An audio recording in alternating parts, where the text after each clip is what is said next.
mentioned in one of my videos that the next large project is going to be vintage, kind of Victorian Gothic, Halloween, spooky, weird, creepy thing. And I'm ordering things for it now so that we'll have plenty of time to get here before Halloween. I'm going to be doing the faux leather from the paper bag as the cover on this thing. So if you need to get your paper bags or your rolled up craft paper, shipping paper, whatever it is you need to get together, I'm going to show you how I figure out how much of that I need for my journal. Now, I'm thinking, just right off the top of my head, this thing's going to be 7 inches tall. Okay, it might end up being 8. 5 inches wide. And then it's going to be 2 inches deep. Okay. I know the 2 is going to stand. So we got a spine that's 2 inches. I tell you what, let's do 2 by 8. Okay, so we'll make this an 8 and this a 6. All right, and then our front of our journal is 6 and 8, and then the back is 6 and 8. Okay, when we put these together, okay, you're going to have the 2 8s, it's a 16, 17, 18 inches. Okay, this way, and it's always going to be 8 inches this way. Now, in between here, these two, I usually leave about this much room just so that it can move and everything can get glued down, but it's not really a whole lot of room that's going to have to be added in. If you want to add it in, I would say add it into the spine measurement. So if you wanted 1/4 on either side, you'll make that 2.5 for the spine. If you want less of course. But as far as figuring out how much brown paper we need to cover an 8x6x2 journal, okay, we already know we need 18 inches of finished, ready to go leather. Okay, now I'm going to add a whole nother all the way around each piece. Okay, and the reason I'm doing this is because of shrinkage. So we're going to say that we need that 8 to be a 10. Okay, we need this to be an 8. We need this to be about 4. Again, repeat the measurements, another 8 and another 10. Okay, so that this is the spine, this is how tall, how wide, I'm sorry, and this is how tall. This is wide and this is tall. And this is 8 inches and 4 is wide. Okay, so we're going to take our 10 plus the 4 plus the 10. That's 24 inches, okay, that we want already finished, complete, ready to go leather or faux leather. Okay, and we definitely want it at least 8 inches, okay, up and down. So this is how much out of this whole big thing of, it needs to be 24 by 8.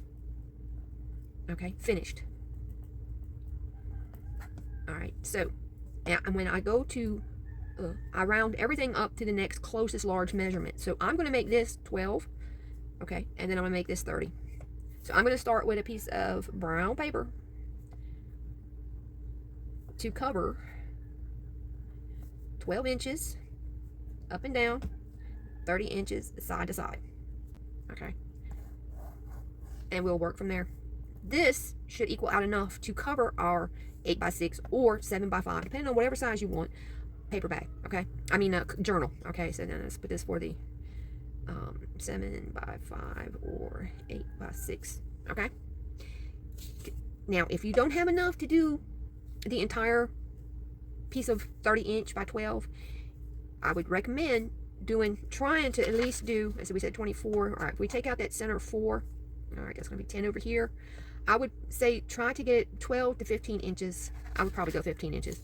So if you had 2 15-inch pieces, okay, that's going to equal our 30. That's going to give you enough room to do all this, plus have room to cut and everything else. So first thing we need is you need a 12-inch tall by 30-inch wide brown paper. 12 inches. And I would not try to match them up this way. It definitely needs to be 12 inches up and down, or 2 15-inch that way. Okay, so this is for let's do 8x6. That way if we change it, we'll always still have enough room. Okay, the other things we're going to need are going to be, let's see, we have an 8x6 journal that's 2 inches wide. Okay, now this spine area, okay, it's going to be a hard spine. All of our pages are going to be in here tucked away. You're not going to see the edge. It's going to be just like this journal here. Let me move my stuff right quick. On this one, where it has this one piece and we've got all the action going on inside, but this is all you see, is how we're going to do this one here. So If you want to, now, not on this side, okay, well, I mean, although we could do that. If we have enough left over, we could actually make this a full box. But if you wanted to do metal hinges, okay, on the front, or if you wanted some on the back, it could be 3 or 6, depending on, or you can, break it down to just 4. You could do the metal corners, okay, you'll need one for each corner. And then if you wanted to do the lock, okay, you'll need to have all these pieces and parts ready to go when we go to do the covers, okay. Normally, I would not recommend playing with this until you were familiar with making journals, but I'm going to make an exception.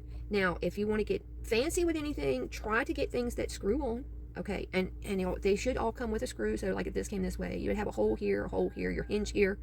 We're going to be screwing in the screws from the back inside the book. So when we go to make the cover, before we do all kinds of other stuff, depending on the hardware. I mean, if your hardware is absolutely beautiful, you might want to keep those screws visible, but you'll need to know that before you get it.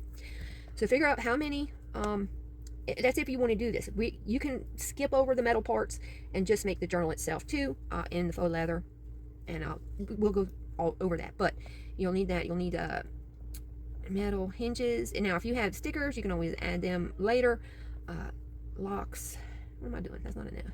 Locks, corners, or anything else. If you want to get, I don't know, fancy design for in here that just happens to be metal, get that too. Anything like that you're going to have before we get rocking and rolling. So I'm going to be ordering this. Papers for the actual inside, I'm going to say go by at least 8 by 8, and we're going to cut them down if we decide to make this actually 7 by 5 or whatever. But definitely get the 8 by 8 decorative papers or bigger,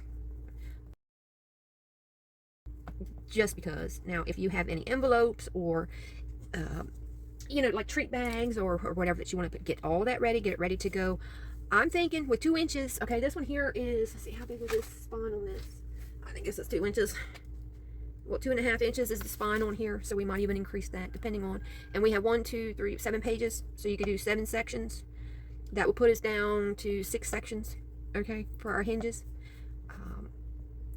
Seems right. Seems like 6 sections on an 8 by 6 would be perfect, and kind of go with all the weirdness that's going to be going on in this book. Anything else that you want to add that is not paper, like I said, get that. Go with at least 8 by 8. Get your 12 by 30 piece of regular brown paper. This is before we make it the faux leather. You'll need acrylic paints in whatever color that you want to do the outside, or whatever else, however you're going to decorate it. I'm going to be doing black faux leather, so I'm going to be using black acrylic paint. If you want to seal this, you'll need Mod Podge or the Magic Mix, okay? And the Magic Mix is 3 parts Mod Podge, 1 part white glue, 1 part water. So you'll need the Mod Podge. I can't think of anything else right off the top of my head. Signatures. Yeah, we're going to do 6 sections, so that allows us to have 5 separate signatures. So if you want the papers for the signatures, however big, and however you're going to get those into, if you're going to use, if you're going to sew them in, you'll need the thread and needle for that. If you're going to use the elastic cord up and around, you'll need the elastic cord. Figure on making 5 of those, and 5 at 6 plus. You might as well just double it and say 12. So 5 times 12. That's how much you'll need of any one particular stretchy thing, and that's before it's stretched.